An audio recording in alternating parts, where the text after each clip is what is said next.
you can't go back to business as usual. You can't go back to being the same person. Once you know, you can't not know.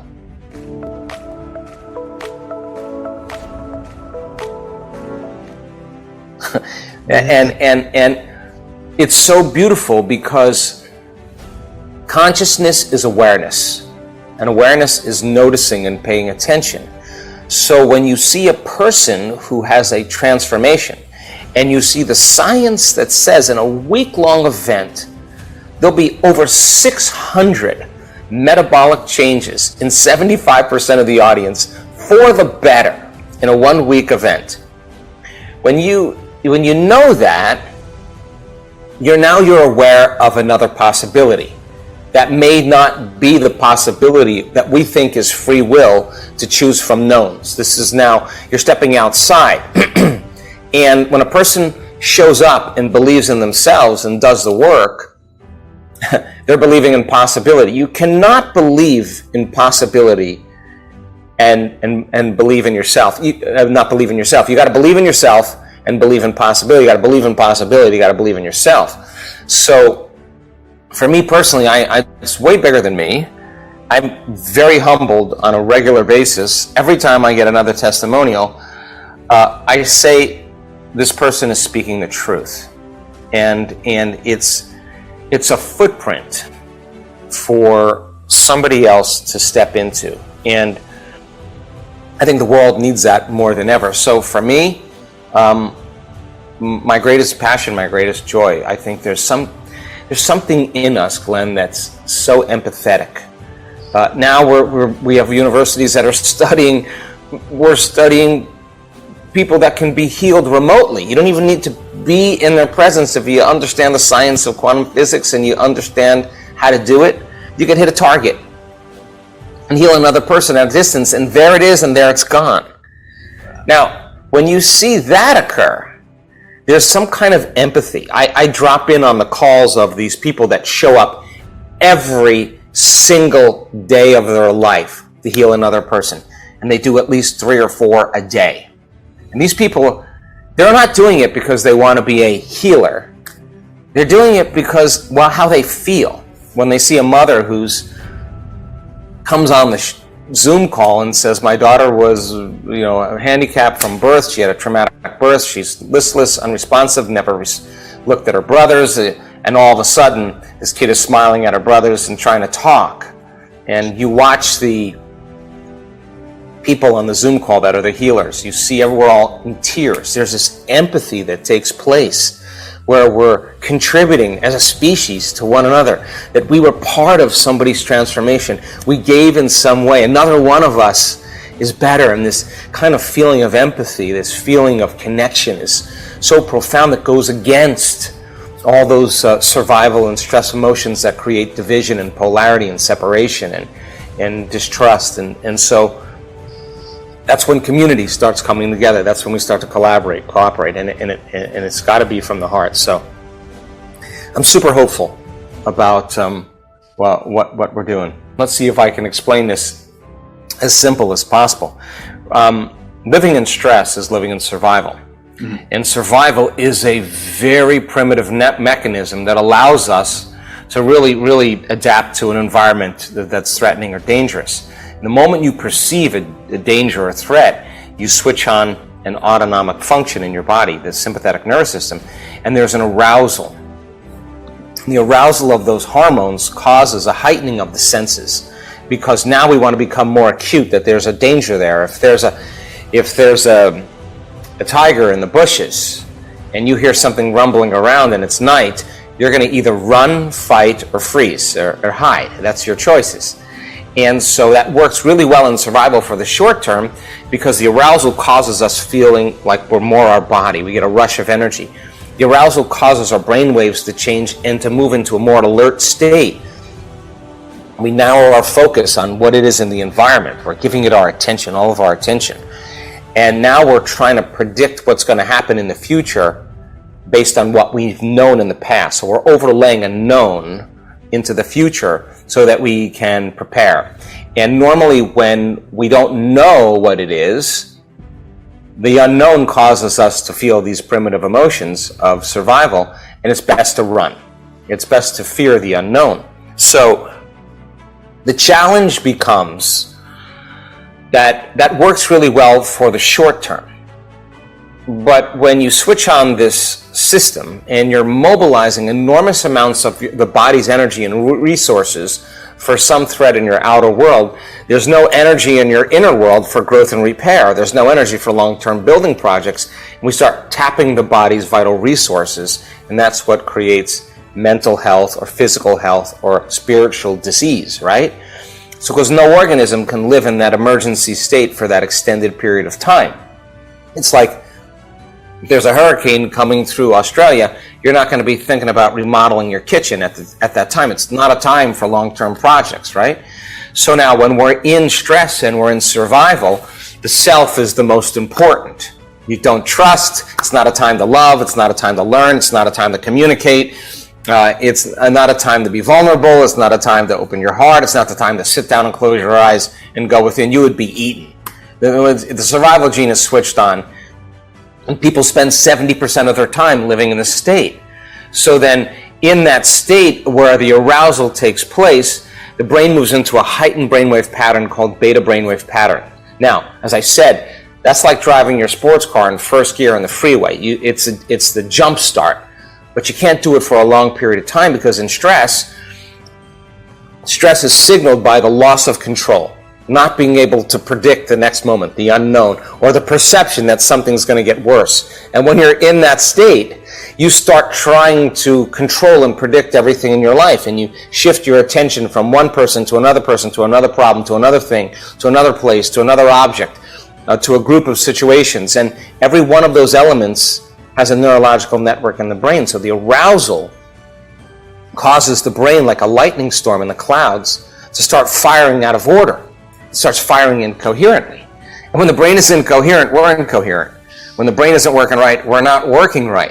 So then now the person is aroused in that state. It's never occurred to them that they could change that. In fact, they're telling you, I am this way because of my boss, because of my ex, because of my past, because of the news, because of the global situation, whatever it is. And what they're really saying is, I'm using something in my outer environment to validate or justify why I feel this way. So then that means then they're also going to be dependent on something in their outer environment to make them feel better. And whether it's a drug or a treatment or whatever it is, complaining, whatever it is that makes them feel better. And the moment they notice that they've done something and they've used something outside of them to make that feeling go away, they'll pay attention to what it was. And every time they feel that feeling, they'll become dependent on it. So now they're more dependent on their environment. So then the subconscious program is, when things are good, you feel good. But when things are bad, you feel bad. So you're completely victim to your environment. And the environment is actually controlling the way you feel and think. Mm-hmm. Now, anything that controls the way you feel and think, you're victim too. So I say, Glenn, why are you in such a bad mood? I'm in a bad mood because of this person, this circumstance, this situation in my life. What you're really saying is, something in my outer environment is literally controlling my feelings, my emotions, and my thoughts. So then it turns out that when the person is in that state and they're in that aroused state, their heart is beating because the sympathetic nervous system switched on, but they're not running. They're not fighting. They're not hiding. They're stepping on the gas pedal and they're stepping on the brake. And the heart starts beating very incoherently. And incoherent waves in the brain and incoherent waves in the heart diminish energy. So energy goes out of the brain, energy goes out of the heart. We stop thinking clearly, we stop rationalizing very well, we can't plan for the future. We're uninspired in our heart, we don't trust, we can't feel gratitude, we can't feel appreciation, we can't feel love. It's not a time to feel any of those things.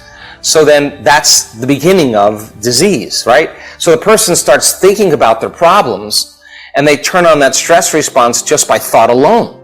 And if the hormones of stress push the genetic buttons that create disease, then your thoughts are going to make you sick. And the question is, if your thoughts can make you sick, is it possible that your thoughts can make you well? And by the same means, if you're using every person, every circumstance in your life to reaffirm that dependency on that rush of emotions, then you become addicted to the life you don't even like. That's why change is so hard, because you'd rather suffer and be in pain than take a chance in the unknown, because the unknown, you can't predict it. So people cling to the familiar and cling to the known, and so they become dependent on the environment. So what we found out was, is there a way to make the brain more coherent? Is there a formula that we can teach people? Instead of narrowing their focus on the material world, narrowing their focus on everything known, what if they broaden their focus and they put it on nothing, on space? If they broaden their focus and they open their awareness in this way, what happens to the brain? And we found the brain gets really organized. What if they traded fear for an elevated emotion, and we taught them how to start working with their body? Now here's the answer to your question.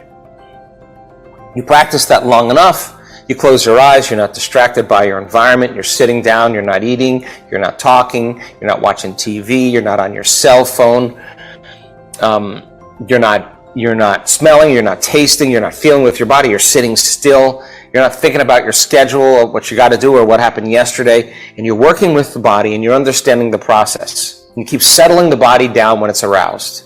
You keep watching your body wanting to get up and do something, you keep bringing it back, and you're training your body to a new mind. It turns out if you keep practicing this, the body finally surrenders to a new mind, and there's a liberation of energy, and the person releases a little of that anger. They release a little bit of that fear, and the body can relax more into the present moment, and energy moves into the heart. We've measured this so many times. Once energy makes it to the heart informs the brain. It's safe to create. It's safe to think about a possibility of how to get out of this situation. So then, it's really good to do it with your eyes closed when there's soft music playing in the background and you're relaxed and your eyes are closed and you're in a safe environment. But that's training. Because when it matters the most is when it's the hardest to do. And I don't like that answer at all, but it's the absolute truth. I mean, when you're the most frustrated, when you're the most impatient, when you're the most agitated, when you're in the most amount of pain, is it possible then to dial down those survival emotions and practice getting back in your heart, to shorten the refractory period of your emotional reactions? Because when you're living in those emotions, there's always a gap between the way things appear and the way things really are. Yeah. And if you act during that time, and you do something, and you make a choice during that time, you'll always say the same thing. I should have never said that. I should have never sent that email. I never sent that text. Because you were altered in some way. And that's when people knee-jerk, right?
Bên kia lại khiến đôi mắt của em thêm sầu.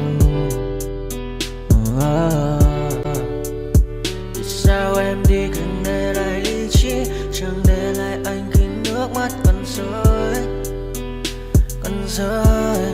Vì sao em đã vội quên đi bao câu hứa mình còn cho nhau, quên đi bao nỗi đau mình dành. Vì sao em đã vội quên đi những lời hứa ngày nào, vì dòng nước mắt em đã vội rơi không để mãi anh như đến vào điên rồi, anh như say đôi mắt môi, anh như chỉ còn muốn em bên cạnh như ở phố xa rồi, anh chỉ muốn em cạnh đấy thôi, không muốn em ở bên đời, chỉ muốn em anh bên người. Người đã gỡ bước đi xa trong cơn mưa chiều vội vã, người đã bước quên anh khi cơn mưa qua gần vội vã.